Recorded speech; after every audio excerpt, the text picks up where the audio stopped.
Salutare tuturor! Mă bucur să mă aflu aici, mă bucur să am ocazia să prezint la această conferință minunată. Chiar e o dimineață frumoasă aici la Londra, deci mai rar se întâmplă asta din punct de vedere al vremii, deci totul e perfect. Așa cum s-a menționat și mai devreme, sunt Doina Chiseliță, sunt manager în strategie fintech la compania EY din Londra. Lucrez cu foarte multe fintech-uri, cu instituții financiare mari ca să le ajut să inoveze și am văzut foarte multe soluții diferite la timpul meu care încearcă să revoluționeze domeniul financiar, să-l ajute să devină mai digital, mai pregătit pentru era în care tehnologiile sunt în fiecare aspect al vieții noastre. Deci, în această prezentare o să vorbesc despre câteva exemple fintech, cum ajută companiile fintech, instituțiile financiare mari să se dezvolte, să se transforme și să inoveze într-o nouă eră al digitalului. Așa că o să începem să ne uităm un pic la contextul în care ne aflăm. De ce anume acum? Și cred că o să trec la engleză pentru că prezentarea mea este engleză, deci sper că e ok pentru toată lumea acest lucru. I will switch to English now, and I hope everyone is comfortable with this. If not, let me know. I'm happy to answer questions both in English and Romanian, so that's perfectly fine. But just to kick off the presentation, I thought it would be great to look at some interesting aspects currently, dynamics at play that are happening in financial services and digital financial services as well. So why now? Why is it important to digitize now? Well, to be honest, it was important to digitize yesterday, not now. So if you haven't started doing it yet, you should definitely do it. And why so? Because most of the global consumers have actually adopted fintech solutions. So about 2/3 of global consumers, so people around the world who have access to internet, to digital products, they have adopted fintech solutions. They use them every day in their lives to help them do various financial operations. But it's not even that. For example, HSBC, which is a big global bank with headquarters in Hong Kong and a very large presence in London as well as around the world, about 90% of the personal banking transactions globally are actually happening on their digital platform. So people are moving to digital channels. It is happening. It is not something in the future, it's something in the now. And of course, it's not only about consumers, it's also about businesses. And small businesses globally are actually looking to manage as many aspects of their business via digital channels as possible. So according to a very recent study from EY, about 68% of SMEs are looking at digital as the number one solution for their business. So obviously, big financial institutions are looking to react, right? They need to do something. And we see that. We see that evidence through the massive technology budgets at some of the financial institutions nowadays. So you look at HSBC for 2022 or 2021, they have like a $6 billion tech budget. JP Morgan, double that, so 12 billion technology budget. This is equivalent to the budgets in big tech companies such as Google and Facebook. This is incredible. So the amount of money that is going into digital transformation is massive. Yet, we have to ask ourselves, are the results as great and the products as amazing as in big tech? If the investment is so massive, why don't we see similar amazing results? So that is one question that we need to keep in mind. And of course, this whole ecosystem of financial institutions is also influenced by a lot of new entrants, be that fintech companies, be that tech companies, be that even e-commerce companies, right, that use technology to actually solve various financial needs for customers.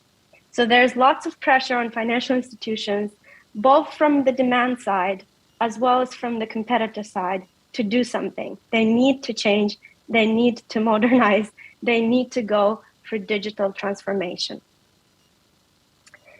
But what does it mean to be truly digital? So is it just that you take your usual processes and you just move them to online? No, it doesn't work like that. So from what I've seen, obviously there's more to this landscape and there's more details that we can talk about, but I'm just going to focus on the things that stand out from my work day to day. So what I see as being big key issues with my clients. So on the customer side, it's very important for the customer journeys and for the products to be digital first. So they need to be designed with the digital in mind. You can't just translate a process that you have happening in branch, for example, and just translate it into digital, because digital works differently. The customer interacts differently with a digital channel. What's also incredibly important nowadays, especially for the younger generation, is very contextualized and personalized experiences. Experiences that are tailored to the person. Being digital doesn't mean it has to feel impersonal. Being digital doesn't mean it has to feel out of touch with the human. On the contrary, the experiences that customers are expecting should be incredibly personalized to their own circumstance. And we can do that with the amazing use of data, and we're going to look at that a bit later in the presentation. And of course, it's incredibly important to be very fast and responsive to your customers. You can't take ages to make a decision anymore. Customers expect instant decisions, so you have to be prepared to do that. But how can you do that? You have to have the underlying digital infrastructure to be able to do that. And that is a key for a lot of financial institutions. How do I build that? Obviously, there's lots of legacy technology. How do I go about it? Do I just completely scrap it and I do everything from scratch? Do I just build a separate bank altogether and assume that that's going to be my digital entity? Do I put massive sort of layers of various technology on top of what I already have? Approaches differ. Of course, and my personal inclination in this is to, is to partner with fintech companies and try to sort of build this digital infrastructure on top of what you already have in a very modular and responsive way. And of course, it's very important to adjust your risk mindset to digital as well, and to be able to have valid risk management processes that are relevant and make sense for digital. And then finally, you need to organize your culture and your company around the idea of digital.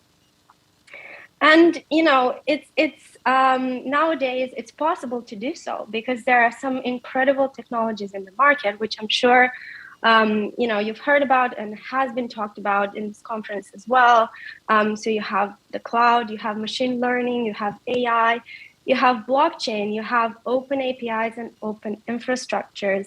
These are amazing technologies that allow us to do much more than we were even able to do 5 years ago. The advances are incredible. And fintech companies are leveraging all of those to build solutions that can actually help financial institutions move to digital in a much more smooth, responsive, and natural manner than they would otherwise do.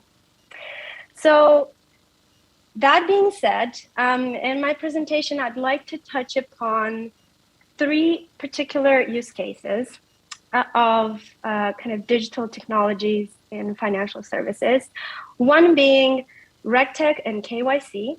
So how do we use that in order to enable better customer journeys and kind of safer and faster processes? Intelligent data, how can we enhance our affordability and eligibility assessments? And then finally, blockchain, how can we revolutionize how insurance works using blockchain? So over the next couple of minutes, I'm going to take you through all of these three use cases, and we're going to look at some examples of how this can be done. And it's really, again, all of it is based on sort of my experience of working with various fintech companies and generally seeing all of these solutions in practice. And again, I have to mention that these are sort of my personal professional views. It's in no way the position that UI would take as a company, and I'm not endorsing any of the companies that I'm giving examples of in the use cases. So let's move on to the first use case.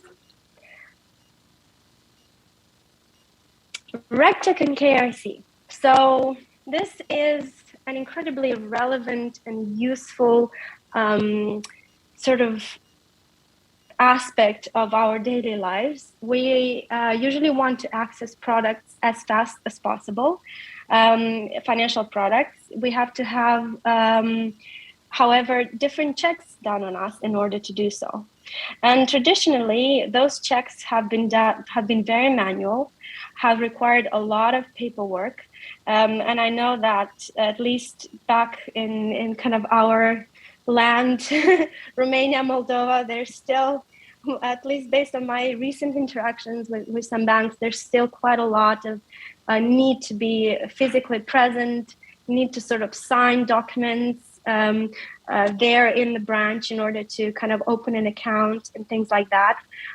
So getting a customer onboarded is incredibly manual. It requires their physical presence. It requires a lot of papers being moved around, which obviously is time consuming. It takes a long time, and it's definitely not digital. So what do we do about this? There are really three aspects of this that we can look at. So one, we can automate KYC through various sort of biometric-based technology solutions. So these are basically technologies that will allow you to take a picture of your ID card and scan any kind of barcodes or information on that ID card and pull that all together to be able to verify your identity together with doing facial recognition. So they would ask you to do a video on your phone or take a picture of yourself to be able to verify that you are indeed sort of that person that is on those ID documents. So they would be able to quickly verify your identity and make sure that you are actually who you say you are, and the customer that the bank is interacting with is known, and they're able to cover that from a risk and fraud perspective. And actually, there are a couple of examples. For example, that OnFido is a very well-known company. FeedZai, Smart KYC is another one. And it's pretty amazing because with some of these companies, customers get to pass automatically about 35 fraud checks in seconds. So imagine you going to the bank, having to sign all those papers, having to give those ID documents in, and it takes days or a week or so to process them. These guys do it in a couple of seconds, and you're able to open an account. And that's pretty amazing. And that's one way to digitize this part of the process and significantly improve the customer journey and customer experience. But taking that a step further, taking it further from just the documents, FinCrime is an incredible, so financial crime, short for FinCrime, is an incredibly important topic nowadays. And there's lots of companies that actually help financial institutions identify potential FinCrime problems when a customer comes to them. They can identify whether that particular customer is a problematic customer. Are they on a sanctions list? Are they a politically exposed person? Especially nowadays, it's incredibly relevant given the amount of sanctions that has been put on certain people. I've personally interacted with some of these companies, and their platforms are actually quite incredible. They use sort of automation and AI in order to constantly scan various data sources for any kind of information about certain people that we know are on sanctions or PEP lists. And they're able to, using machine learning, they're able to merge any kind of information that is connected to a certain person and almost create like a network around that person. So if anything comes up in any people related to them, in any people related to their networks, anything that is suspicious, that is related to financial crime, it is automatically flagged. They also are able to scan this in multiple languages, so in multiple scripts as well, so not just Latin sort of script. It can be sort of Japanese, it can be Chinese, it can be Arabic.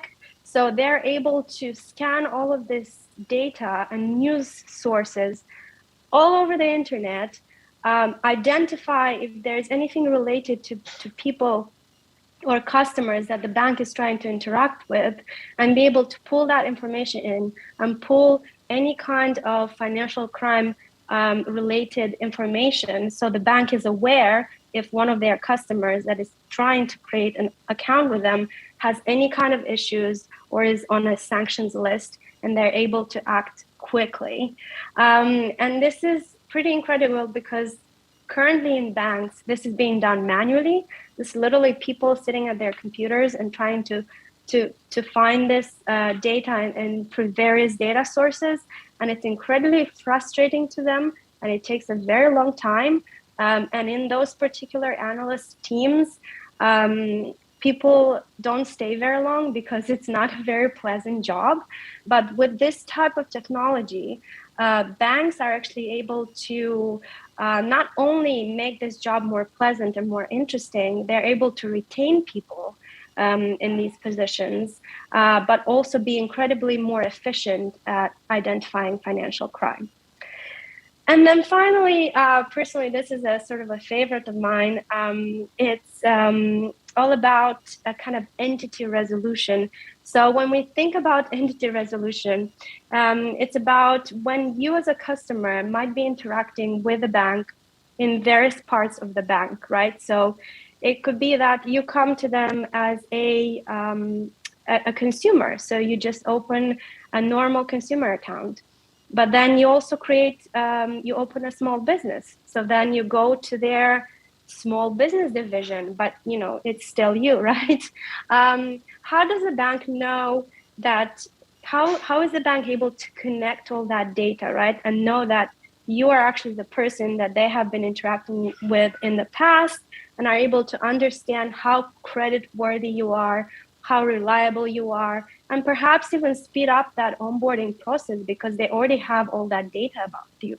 And this is what this technology does, is able to pull all this data together about a customer, be that from what the data already exists in the bank or external data about you, and create a very sort of 360 view of who you are as a person when you come in.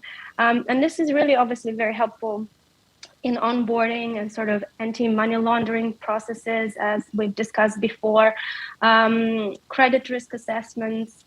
And I know that currently, one of the big Romanian banks is developing a similar solution using this kind of fintech technology. So it's something that is incredibly hot in this space, and obviously very useful from a digital perspective. So that would be a holistic way to look at how RegTech can revolutionize the sort of KYC onboarding, fin crime checks process. Now, moving on to something that I would say is incredibly relevant nowadays. So it's data, intelligent data. We create data every day. This is something, we create and we consume data every day. It's a reality of our world. It's a reality of our existence nowadays as consumers. The way we interact with any kind of digital channels, we are going to end up creating some sort of data, leaving some sort of trail of data. And it would be an incredibly missed opportunity for financial institutions not to leverage that data efficiently. And particularly when it comes to doing affordability and eligibility assessments of their customers. So what is the problem nowadays? Well, first of all, financial institutions tend not to be able to pull that data together. They don't have that capability. They're quite slow at assessing the affordability of a customer, and they're not very accurate because they don't have data about them. So, a customer might come to them and they might decline them for a loan or a mortgage or a different financial product simply because they don't know enough about them to be able to make a decision. They don't have enough data about them. And of course, as I said, this is because the actual onboarding processes are incredibly manual. They're very cumbersome and very siloed, so stuck in different parts of the organization without talking to each other. And as I mentioned, the bank ends up declining viable customers because they are not able to assess them properly because they don't have the data, or they end up being unable to spot potential vulnerable customers in time. So they are not able to spot customers that might not be able to repay their credit in time because they simply are not able to look at the data properly. So what is the solution? Well, there are currently some amazing fintech solutions that actually can provide a very comprehensive view of a customer's financial well-being using open banking data as well as first-party data. So data that was provided by the customer during the onboarding process or anything that already exists in the bank about that customer. Open banking, open data, open APIs, this is something that's definitely revolutionizing the affordability and eligibility assessments, because what happens is that the customer can connect with their different bank accounts, can give permission to the financial institution to access the data in those. And this way they can get a better understanding of your spending behavior, of your sort of financial decisions, of your ability to make certain repayments, as well as how much you can actually afford based on your salary, based on your current expenditure. And they can also identify any kind of red flags. So, maybe if you're spending a bit too much on on gambling, for example, they're able to identify that quite early on. And this way, the bank has way more information about the customer. They're able to understand what the situation of that customer is in context very fast, and then they're able to make a much better decision about whether they should go ahead to give that loan to that customer or not. And, I really love this because obviously there are a lot of really good open banking players. And I gave some examples there. And these are companies that I've personally interacted with and I've seen their products. So that's Bud, Tink, AccountScore, who I believe was acquired by Equifax. And there is this company, actually, iWalka, which is a company that offers lending products to small and medium enterprises. They actually use open banking data in their onboarding process, and they're able to, I think their fastest time from when the customer came to them. So, the customer went on their website and said, I want to take out a loan, to when the money was in their bank account was 3 minutes and 6 seconds. So that is incredible. It's absolutely mind-blowing. The ability to have access to this data to quickly assess the customer can have a transformative effect on how you interact with that customer, the products you're able to give, and how fast you're able to give it to them.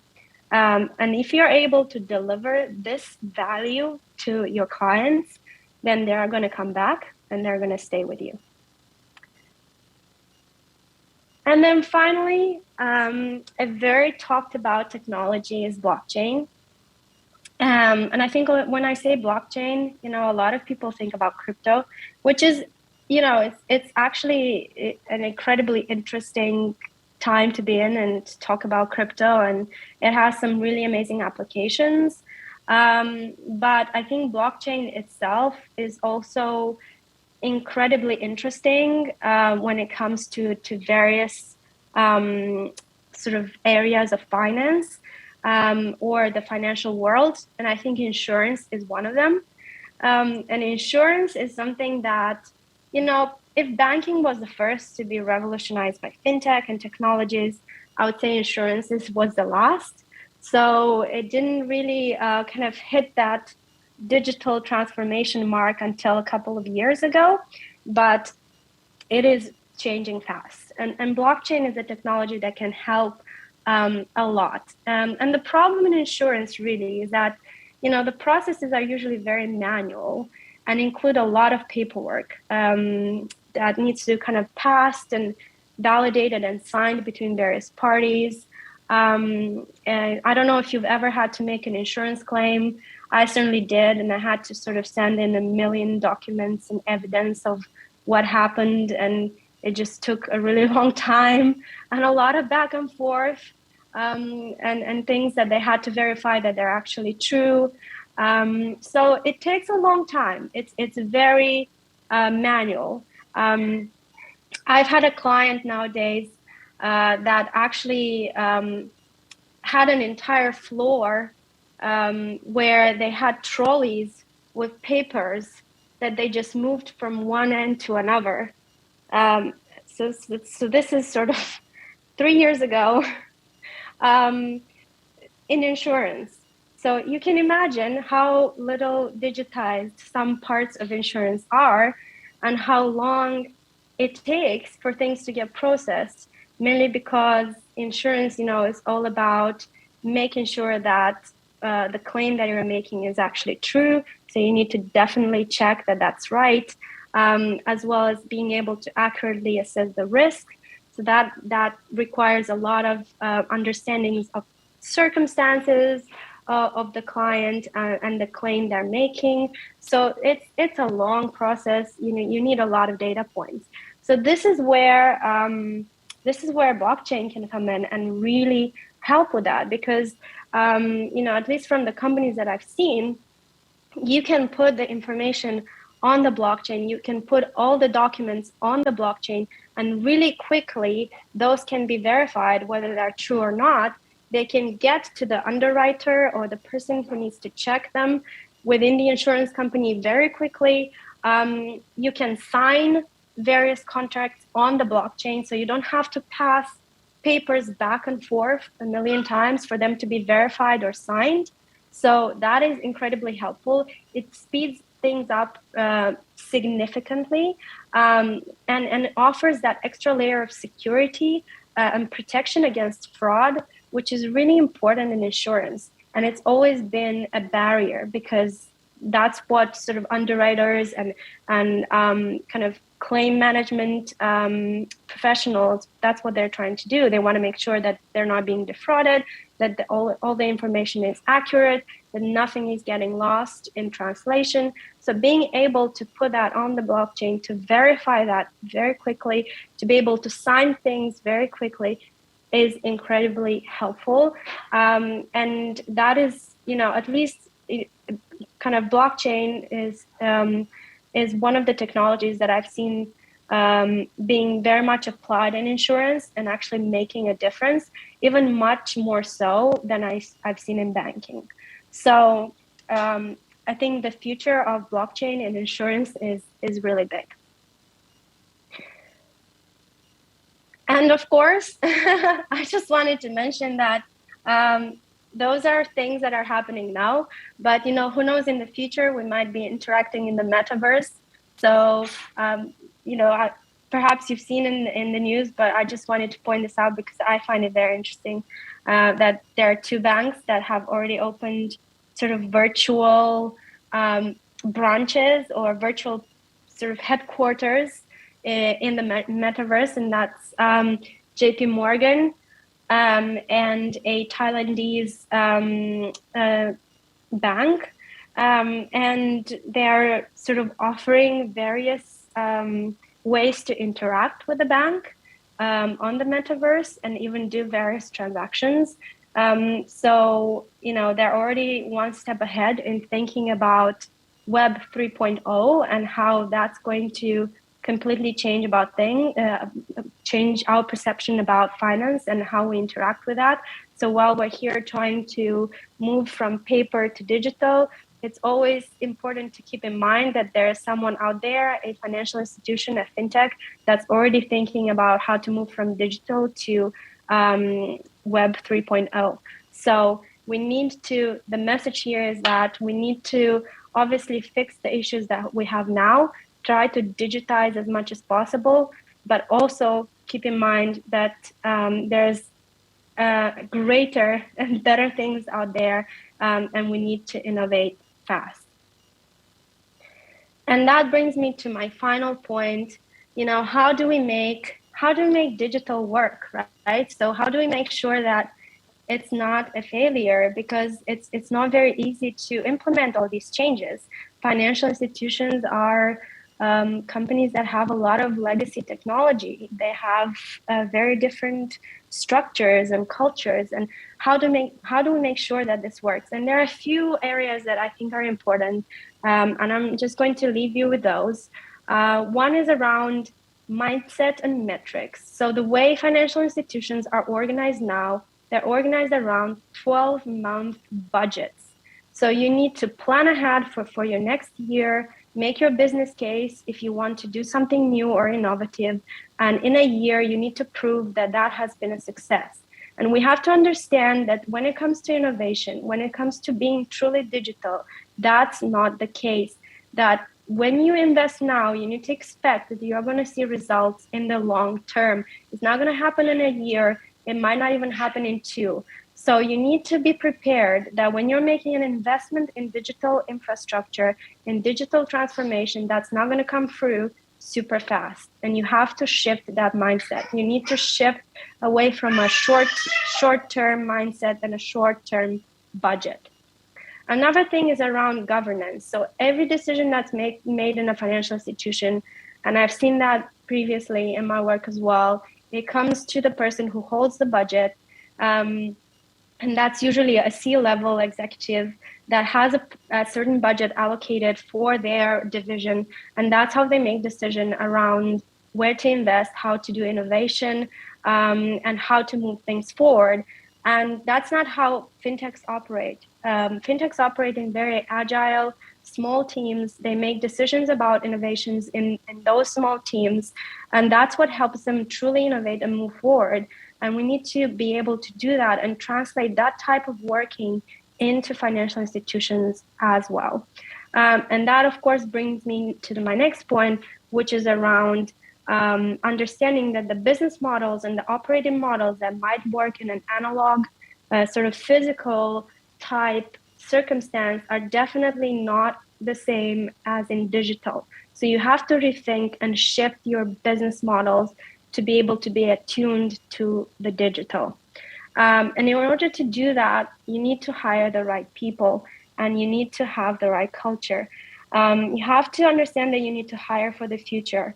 And financial institutions might want to hire more digital scientists, more sort of coders, more engineers, more product managers, people that are have a mindset of thinking about the customer need, putting the customer first, have a different way of thinking about digital, not in a sort of a vertical way of types of products that we're simply offering to customers, but a sort of a more ecosystem type way where we put the client at the center and understand their needs in a holistic way. And of course, you need to overcome the legacy stacks. And as I mentioned before, I am a strong advocate of fintech collaboration, fintech partnerships, really using very good, strong, agile fintech partners that can provide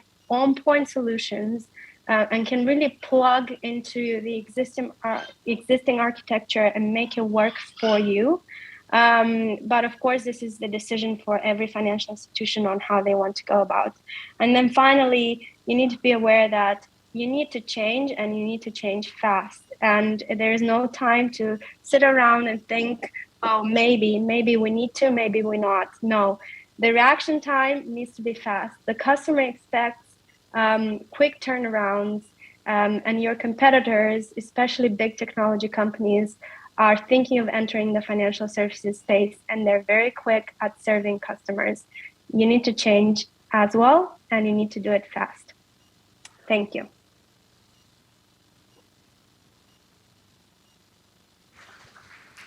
Mulțumim foarte mult, Doina. Dragilor, vreau să vă întreb dacă aveți anumite întrebări pentru Doina. Acum ar fi momentul să le punem. În cazul de față, Doina, îți mulțumim mult pentru că te-ai conectat în această zi cu noi și desigur îți dorim o zi liniștită în continuare. Cu plăcere, mulțumesc!